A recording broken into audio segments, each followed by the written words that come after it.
Alors, on va mettre en place notre belle demi-meule. Oh là là. On va la laisser chauffer. Bon, est-ce que tu crois que tu vas réussir à me surprendre? Parce que j'en ai mangé de la raclette. Hein. J'ai goûté au poivre, au foin, à la moutarde, au piment. J'ai connais toutes. Ok, mais peut-être pas celle-là. Ça, c'est une raclette qui est faite nulle part ailleurs. Mets-moi de la croûte. Hein. Mais c'est là où il y a tout le goût. Il y a une odeur qui s'en dégage qui n'est pas commune. J'ai un peu de sucre, Ok.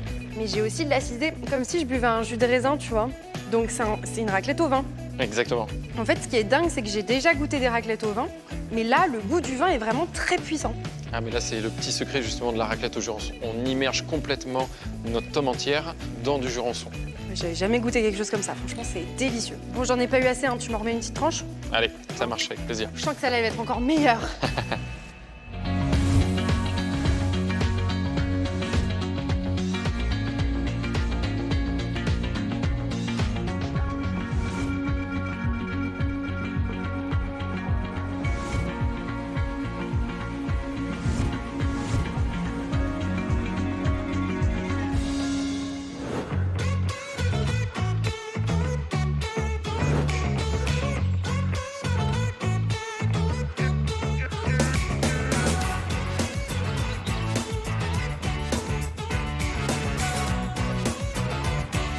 C'est donc toutes les saveurs du Jurançon et la typicité de son vignoble qu'Axel a décidé de mettre au cœur de son fromage à raclette. Et sans surprise, ça me plaît beaucoup. Je vous embarque dans le Béarn pour découvrir les coulisses de fabrication de ce fromage si spécial et les visages de ceux qui y participent. Et qui dit raclette dit gourmandise. La crépinette raclette de Ludovic devrait tenir ses promesses.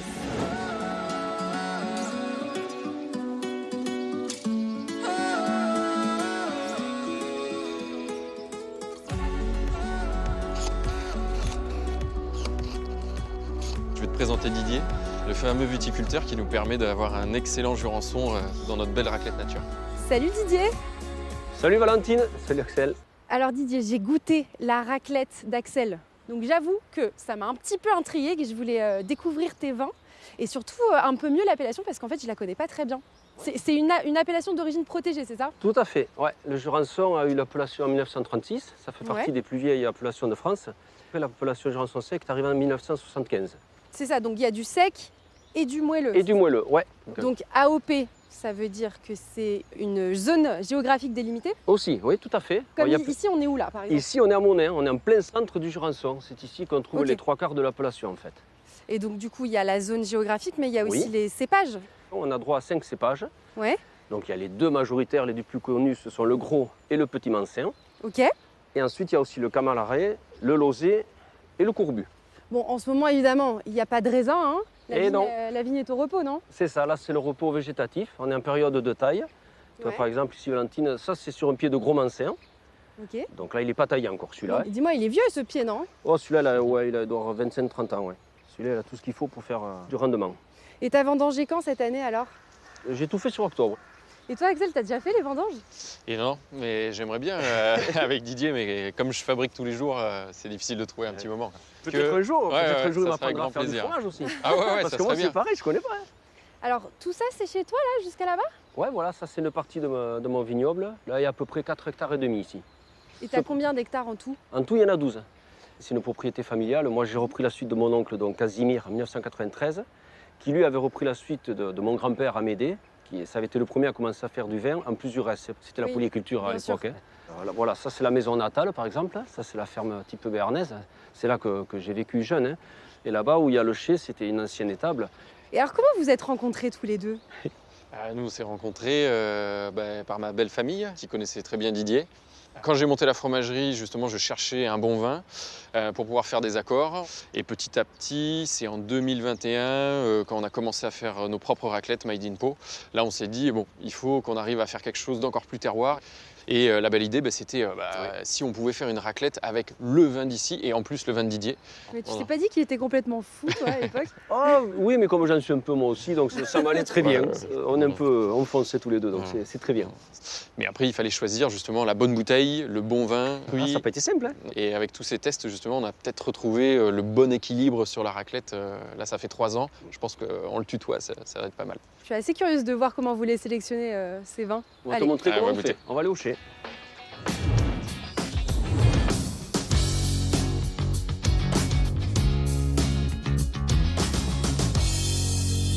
que vieillissent tous tes vins.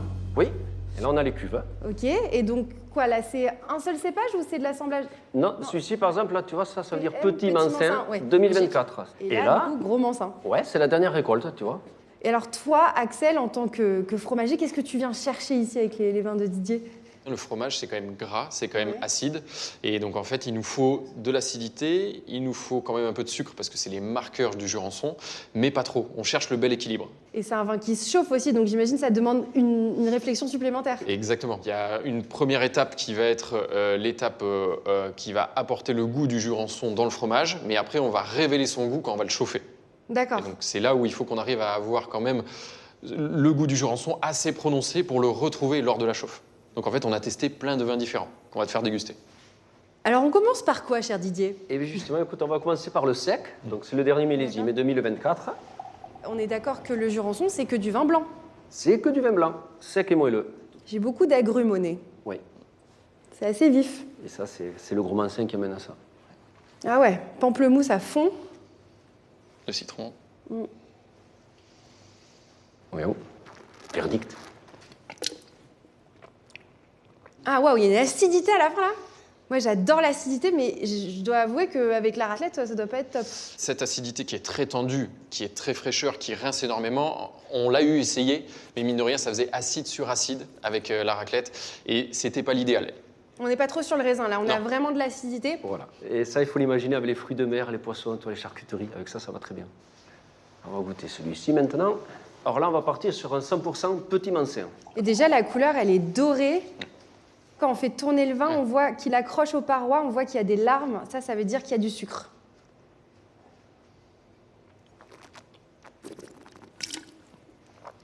Ah oui, beaucoup tu de vois, on sucre reste résiduel. Toujours sur le moelleux quand même. C'est pas liquoreux, c'est quand même vif. Hein. Avec la raclette, ça peut être pas mal, mais est-ce que c'est pas trop sucré? Si, légèrement. C'est surtout ce qui va nous rester en arrière-bouche, c'est ce côté un peu sucre, Ouais. un petit peu raisin sec, qui est un marqueur un peu fort justement pour Ouais. le fromage. Bon, du coup, on a dit même aromatique et moins de sucre. Est-ce que tu as ça, Didier? Oui. Alors allons-y. On va le découvrir de suite. Donc là, je Donc vois là- Gros Mansin. Voilà, c'est le Gros Mansin 100% 2024. Donc Ok, là, on est sur le c'est la dernier. dernière récolte. Oui, c'est le dernier. C'est pour ça qu'il est un peu voilé, bien sûr. Eh oui, il n'a pas Il fini n'a- son travail. Voilà, il n'a pas été filtré encore. Ah oui, donc là, au nez, je retrouve le raisin. Mais c'est vrai que j'ai aussi de l'agrume, en fait. Ouais, l'agrume. Donc là, on est pile entre les deux. Eh oui. Et même un peu de fruits blancs. Là. Ouais, ouais, pêche Ouais, blanche. ouais, pêche blanche. La première bouche, j'ai le sucre. Et effectivement, j'ai cette acidité Voilà. qui vient me titiller l'arrière de la bouche, là. Et le fruit. Vraiment, Ouais. là, c'est le fruit qui nous reste. Donc celui-là, il est parfait pour la raclette. Ah, celui-là, il est parfait. Il nous faudrait juste une petite touche en plus de sucre. Oui, parce que là, c'est pas ce vin-là tel quel que tu vas mettre sur ta raclette. Et non, non. Non, il n'est pas tout à fait fini. En fait, après, c'est moi qui vais faire un assemblage. Je vais Ok. rajouter un petit peu de Petit Mansin dedans Ok. pour amener un peu plus tu vois, ce côté aromatique, Ouais. mûr, mais pas trop. On va garder surtout l'acidité, la L'acidité, fraîcheur du Gros Mansin.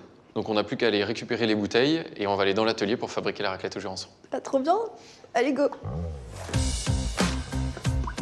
Allez, et voici les fameuses bouteilles.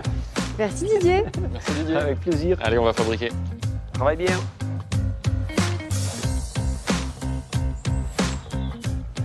Et voilà, bienvenue à la laiterie paloise.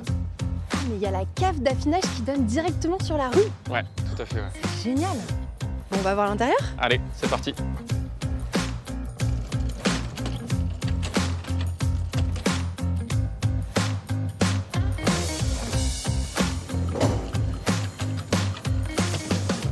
Alors, première étape pour notre raclette, la matière première. Exactement, Le notre lait. lait de vache. Donc c'est du lait de vache qui vient de la ferme Lousteau-Cazenave, qui est juste à côté, qui est à Sévignac-Mérac. C'est du lait entier de Jersiaise, donc c'est une petite vache qui provient au départ de l'île de Jersey et qui est particulière parce qu'elle donne beaucoup plus de matière grasse et de qualité, et ce qui donne toute la typicité justement à tous nos fromages de vache. Donc il est un peu plus gras. Ouais, Un il peu est plus petit gourmand. Tout à fait. Ah ouais, ok. On va le faire à deux. On va faire à deux. Hein. Alors attends. Ah la vache. C'est le cas de le dire. Hein.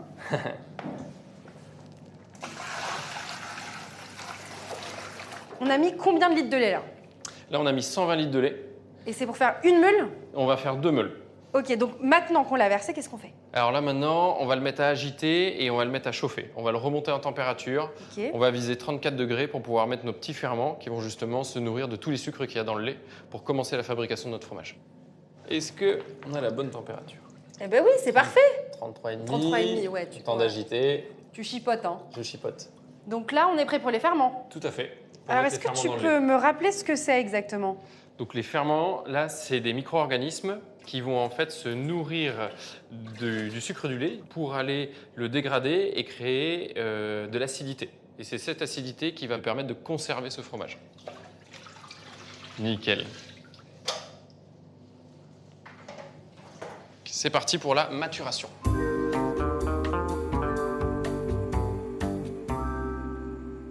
On a fini notre maturation. Nos ferments se sont bien développés dans notre lait. On est d'accord qu'on voit pas grand-chose à l'œil nu quand même. Là, on peut rien voir à l'œil nu. Ouais, ok. C'est donc l'étape d'après qui va nous permettre d'avoir une transformation de l'état du lait. Exactement. On va changer d'état. On va passer de l'état liquide à l'état solide. Et donc là, c'est exactement avec la présure. C'est des enzymes qui vont engendrer la coagulation des protéines entre elles. Donc là, on va bien l'agiter pour l'homogénéiser. Et après, on va le laisser reposer. Donc là, la coagulation normalement est prête. On a un beau gel. Et ce que je te propose, c'est de faire le test à la poche pour voir justement s'il est assez rigide pour qu'on puisse décailler. Tu La plantes pelle et tu remontes et on va regarder si on a une belle cassure franche. Ok, N'aie pas peur. j'y vais, hein. Vas-y, vas-y, vas-y. Plante et là tu remontes. Hop là. Et donc là, on voit que ça a bien cassé.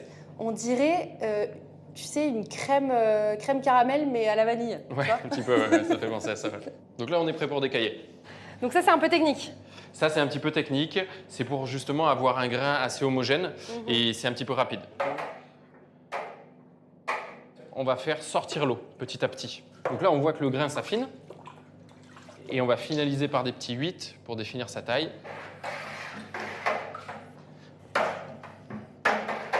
Donc là, on peut brasser. Donc nous, sur notre cuve, on brasse à la main et tu vois, tu vas faire un mouvement circulaire. Il ne faut pas laisser les grains se déposer pour pas qu'ils se soudent entre eux, mais il ne faut pas être violent avec eux. Ah ouais, là, on a encore une autre texture par rapport à tout à l'heure. Hein. Ouais. Et c'est des étapes qui sont très importantes parce qu'en fait, on va conditionner la quantité d'eau qu'il va y avoir dans notre fromage et ça va déterminer à quelle vitesse il va s'affiner. On va être prêt à mouler. C'est-à-dire qu'on va aller chercher tous nos grains avec une toile, qu'on va presser sous le sérum et qu'après, on va déposer dans notre moule. Ok, ça a l'air d'être un peu technique ton histoire là. Faut dire que le geste est maîtrisé, hein, franchement. Et là, tu vois, on a fait une boule. On va tourner. Et voilà, presser sous notre sérum. Un beau petit baluchon. Et là, je presse pour éviter les trous à l'intérieur de la raclette. Hop, et on vient mouler. C'est l'étape où on va donner justement la forme au fromage. Et c'est de là que vient le nom, en fait, fromage. Parce qu'au départ, en fait, c'est une malversation de langage. Mais au départ, c'est former, donner la forme. Donc, on parlait le de formage. formage. Exactement. Et à force de mal le dire, on s'est mis à dire fromage. Alors ça, je peux vous dire que ça, je vais le ressortir à déjeuner. Hein. On va aller, tant qu'il est chaud, bien le presser pour qu'il prenne la forme du moule. Je peux carrément faire une sieste dessus là, on dirait un petit coussin. C'est d'un moelleux, c'est incroyable. On va mettre la casquette et tu vas pouvoir t'allonger dessus pour lui apporter du poids. Hop. Ça, c'est une casquette, ça? Ouais. La casquette ou le foncé. Hop. Et pas peur. Je mets tout mon poids. Hein. Ouais, tu peux t'allonger dessus. Je me demande ce que je fais là. Nickel. Et après, on va lui mettre le poids dessus. Ça, c'est un poids de combien de kilos, par exemple? Là, c'est de 10 kilos. La prochaine étape, maintenant, ça va être le salage. Ok. On va pouvoir les démouler. Hop, on va retourner. Parfait. Et là, c'est la surprise. Là, c'est la surprise. Et alors là, ça peut être un petit peu dur, mais hop, hop. Et ça sort. Ouais, nickel. Oh oh, magnifique! Et voilà les belles raclettes. Donc là, on va pouvoir les saler pour démarrer la prochaine étape qui sera l'affinage. D'accord. On va prendre notre tome. On va répartir la moitié comme ceci. Là, hop, on va venir en fait homogénéiser le sel. Massage. Voilà, un petit massage à la tome. Et après, tu vas voir sur le talon, tu t'emmènes avec ta main sur le côté, tu récupères le sel qui fait tomber et tu frotte ton talon. Et là, hop, on peut la retourner. Hop là, viens là toi. Ouh. Et voilà. Nickel. Et là, on va mettre le reste du sel. J'aime bien cette étape, c'est rigolo. Et il faut savoir que ça stimule la création de la croûte. Et là maintenant, on va pouvoir la mettre sur store pour démarrer l'affinage. Allez, c'est parti.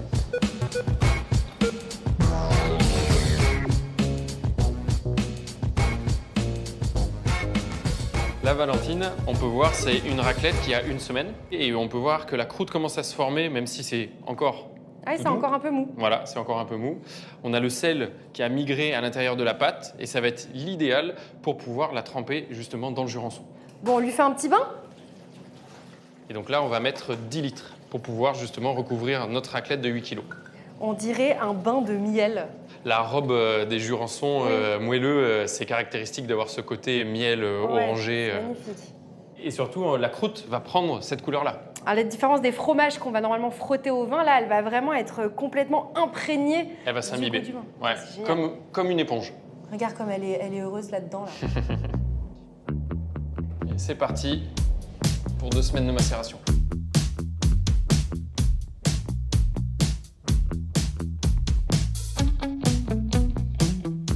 Mais attends, il n'y a pas que de la raclette ici.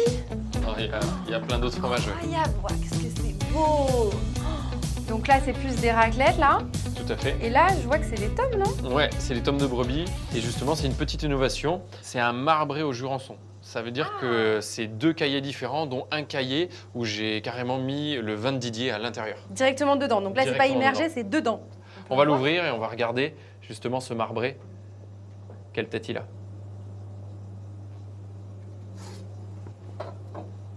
Tu vas me dire si ça te plaît. Waouh! Ah ouais, d'accord. Donc ça veut dire que là, c'est du vin? Ouais, tout ce qui est orange, c'est le cahier où il y a eu le jurançon.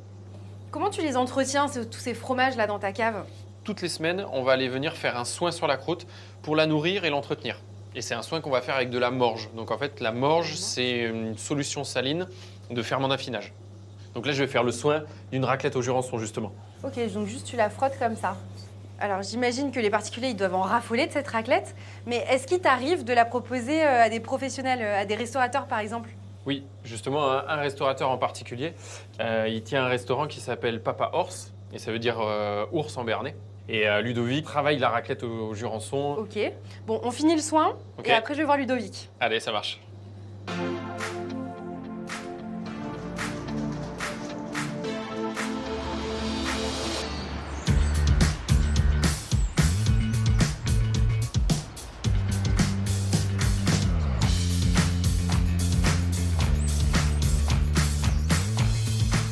Salut Ludovic. Salut Valentine. Je reviens de chez Axel qui m'a donné un bout de sa raclette au jurançon. Regarde, je te montre. Elle est magnifique. Et il m'a dit que tu la cuisinais. Ouais, j'ai fait pendant quelques temps la crépinette raclette. C'est un plat super gourmand, parfait pour cet hiver. J'imagine. Si tu veux, on va le faire ensemble en cuisine. Allez, je te suis. Allez. Pour préparer les crépinettes raclette de Ludovic, il nous faut 400 g d'épaules de porc, 400 g de gorge de porc, 200 g de ventrèche de porc noir de Bigorre, du foie gras, des cèpes, des brisures de truffe, 300 g de crépines de porc et le meilleur pour la fin, de la raclette au jurançon. Alors Ludovic, quelle est la première étape pour faire notre crépinette? On va hacher un peu de viande. On commence par l'épaule. Allez. L'épaule, comme on voit, c'est plutôt maigre. Oui, tout à fait, oui. Ça va être ce qui va nous faire principalement la masse. Un peu de gorge, Un peu de gorge. un peu de gras. C'est ce qui va venir lier un petit peu la farce. Tout à fait, tout à fait. Une bonne farce de cochon, il faut qu'il y ait quand même un peu de cartilage, un peu de gras. Et là, on finit par un peu de poitrine. Ça, c'est le côté gourmand. Le gourmand.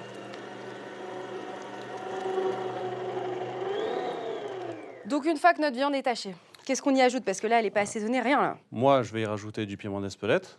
On met tout? Moi, j'aime bien tout mettre. Oui, on y va, non? On aime allez. ça quand c'est un petit peu pimenté, non? Ah, moi, j'aime bien un peu de Allez, piment go. dans la vie. On peut continuer avec le foie gras. Pour ce qu'on a, un tiers de foie gras, ça devrait suffire. Comme ça? Oui, Qui fait déjà quand même une belle quantité. on est généreux.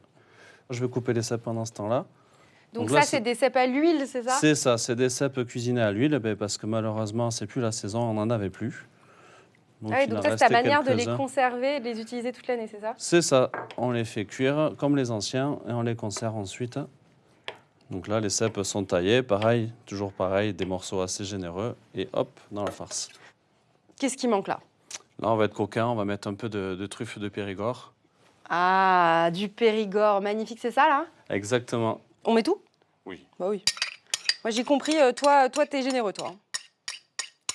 Il nous reste la plus importante, notre raclette au Jurançon. Tout à fait. Qu'est-ce qu'on en fait de celle-là? Alors celle-là, on va juste la découper en tranches, la laisser de côté et on la mettra en fin de cuisson de notre crépinette. Ok, on n'en met pas du tout dans la farce? Quelques petits cubes, pourquoi pas? Et tu gardes pas la croûte là? Pas pour l'intérieur, je trouverais ça dommage parce que je pense pas qu'elle va bien fondre et bien Ah se oui. mêler. Ouais, ça risque d'être pas Par très contre, sur agréable. le dessus, hors de question qu'on la jette. Bon, là il y a du monde là-dedans là. Hein. Ouais, maintenant on va tout mélanger. On met pas de poivre, pas de sel. On va goûter avant. D'accord, très bien. On va goûter, mais le problème c'est que c'est du porc. Donc Ouais. on ne peut pas le goûter cru. Oui. Du coup, on va se mélanger la farce, se faire une petite boule. On va la faire cuire et on va goûter cette boule, voir si c'est assaisonné. Ah, c'est malin ça, c'est une bonne astuce. Il y a tout qui se mélange, le piment qui se répartit. Là, on a les c'est parfums, là. magnifique. Et bien, si tu veux bien préparer la poêle, Allez. Bon, il y a un peu de gras qui s'en dégage, mais en même temps, il fallait s'y attendre. Hein. je pense que ça va être bon. Là. Allez. En fait, t'as la raclette qui est tellement salée. Si on remet du sel, ça va dénaturer les goûts Exactement. et on va saturer complètement. Ouais, franchement, c'est Exactement. top. C'est hyper bon. Et bien maintenant, il ne nous reste plus qu'à former les crépinettes. Donc voilà, tu essaies de faire venir un beau morceau. Oula, oula, oula, ça ne s'arrête plus. Tu es tombé sur un nid. Ok, donc là, on a notre base. Tout à Ensuite. fait. Ensuite, on va mettre donc la farce dans la crépine. Donc là, attends, j'ai du foie gras, j'ai du cèpe, j'ai de la farce. Et ensuite, tu viens tout rabattre. Hop. Tire pas trop fort dessus. Ici, là, tu vois, tu as fait un tas. Ouais, Vaut mieux C'est pas limite bien. le couper, parce que Ok. sinon, ça va goûter que la crépine. Vas-y, ok. coupe ici, là. Voilà. Et ensuite, tu lui donnes un peu la forme. Faut pas trop appuyer, parce que sinon, ça va déborder. Tu sais que moi, là, la crépinette comme ça me rappelle beaucoup de souvenirs d'enfance parce que sur le bassin d'Arcachon, on mange la crépinette avec les huîtres. Ok. Tu sais, c'est un terre-mer ça doit incroyable. être bon, hein, ça. Ah, c'est hyper L'iode bon. avec le porc. L'iode avec le gras du porc, c'est incroyable. Et là, du coup, bah, là j'y suis, quoi. Donc l'idée, là, c'est de saisir la crépinette. Voilà, on va la saisir justement pour qu'elle forme la petite croûte caramélisée qu'on aime tous. Et ensuite, on va la finir soit au four. Nous, ici, on va la finir au barbecue. Qu'est-ce que j'aime ce bruit. S'en laisse pas, hein. Et voilà, regarde. Tu vois la raclette ici Oh là là là là là. Le petit Ah cèpe. Le gras du foie gras, là, quand c'est jaune comme ça, c'est le foie gras. Ça a l'air d'être bon, là, non? Ouais. On va se mettre ça au barbecue. Allez, je te suis.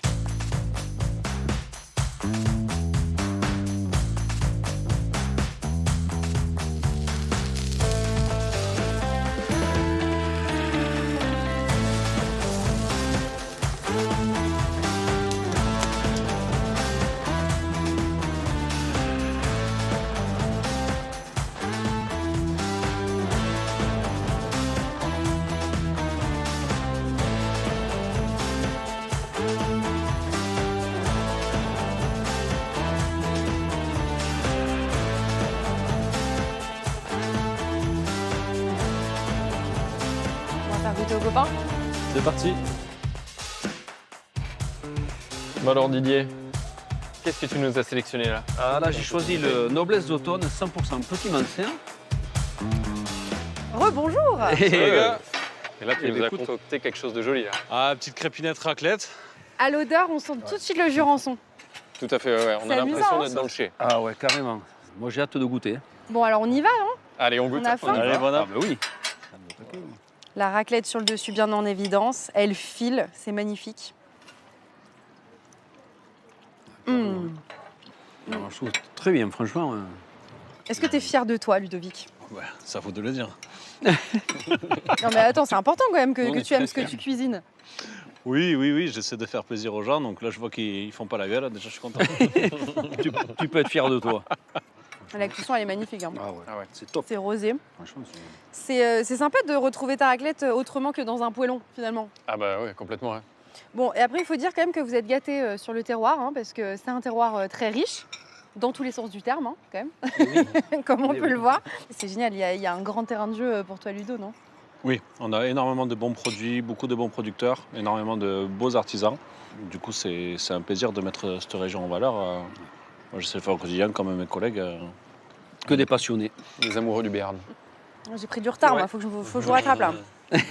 Moi aussi. Je vois qu'on n'a pas fait trop de mal aux légumes. Je les ai amenés histoire c'est de... vrai que- ouais, mais c'est juste pour se rassurer, ça. Mais écoute, ça fait joli. C'est la couleur c'est sur la ça. table. Ça fait un centre de table.